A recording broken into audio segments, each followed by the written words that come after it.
Blah, blah, blah. Get up. Wake up With Sarah and Vinnie. Legit, yeah. Alice at 97.3. Ed Sheeran recently announced plans to release an album after he dies. It'll be called Eject. This is not a joke.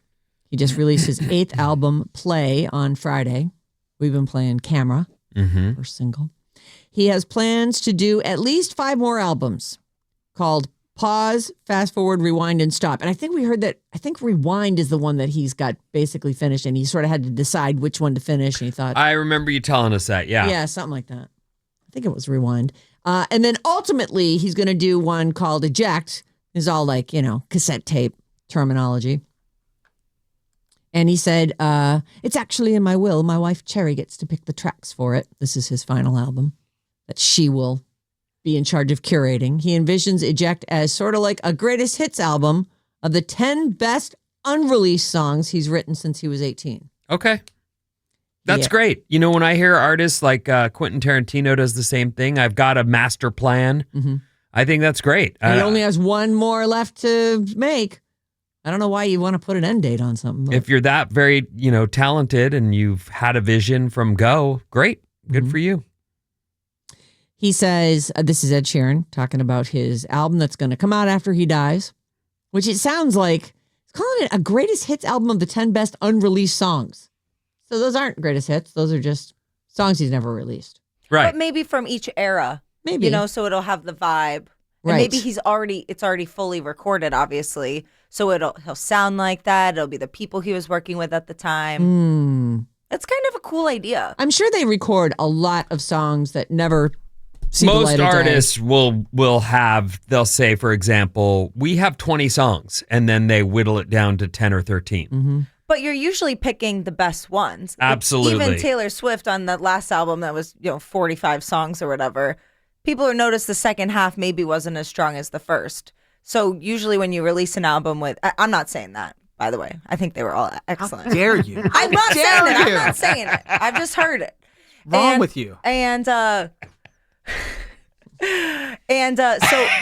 since he's always had this vision, maybe he saves a really golden, excellent song from each era. Well, he says it's going to be up to his wife which of them make it onto this little. He'll end up releasing him before he dies. He'll get old and need to put out an album and be like, I gotta put these tracks out now. How many guys? They start off hot, they get a little older, they start putting out re-releases of stuff and all things. I'm looking up Ed Sheeran's net worth right now. You guys tell me what you think it is. I haven't looked yet. I say he's worth at least $300 million. You think 300? I do. I don't think it's that much at all. What do you think? 75 million. 100 million. 101. Boom. I win. 470 million US dollars. I mean, he's awesome. He has written What did you say? Since when do you get to play? I said 101. No, I played because I hadn't. The only time I'm winning in the past month. Did I not say that? Fine. No. Oh, no. Don't give her a pity point. No, don't give me a point. That's a pity point. You're right. I didn't have that. I would never guess if I had the answer. I'm just being a sore loser. No one's given me a trophy in like 2 weeks. Oh, poor Bob. It is true. We really haven't heard your.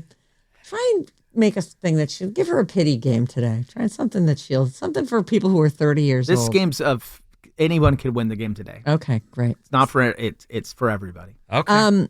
I'm gonna say I think that Ed Sheeran. I mean, obviously he's toured and he's made tons of money doing that stuff, but he's written songs like hit songs for a lot of other people too. Right. He's a hit That's machine. What I was thinking.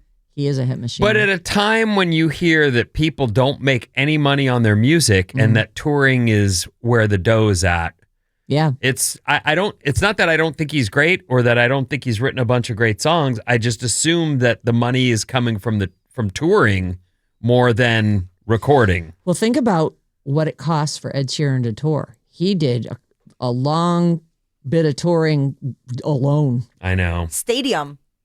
With just him. I know. That's where the money got saved. I'll bet that's it, right? If you didn't move in a big stage set and have to move everybody's crap and put everybody up in hotels and you're right. He just has the pedals and 6 guitars. The loop. Mm-hmm. That's the only thing I can think of. He's balling on a budget out there. Yeah. Although he does tour with a band. I mean, I saw him on SNL with a band. Maybe he was like, I won't have time to get my loop set up if I don't have a band with me.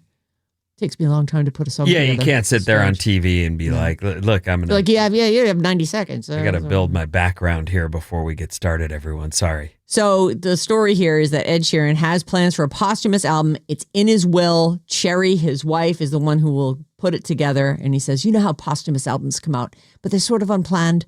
And I don't want to go and be someone just to jumble stuff. Oh, here it is. I don't want to go and someone just to jumble stuff up and put it out. I want it to be planned. And he thinks his wife will do that. So I wonder where along in his career he came up with this idea, because to me, Ed Sheeran seems so grounded and so down to earth. But to have a master plan like this, you kind of have to have some level of ego, thinking like, oh, I'm so great. I'm going to be good long enough that there'll be enough unreleased songs. We've heard I'm dead. That he was a musician from very young, but also had a stutter.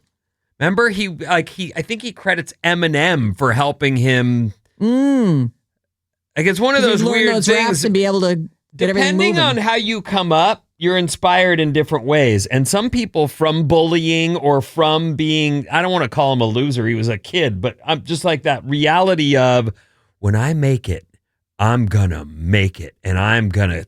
You know what I mean? Maybe that's he's it. The nerd that actually did. Yeah, and he did. Absolutely. Yeah. So I don't know if that's something that drives him, but he's certainly driven.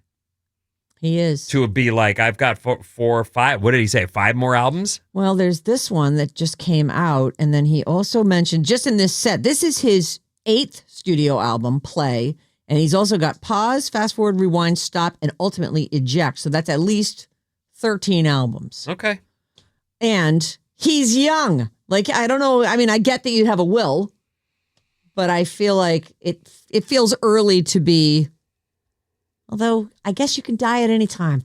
You know, I might as well put it in your will. If I die, go through all the unreleased stuff.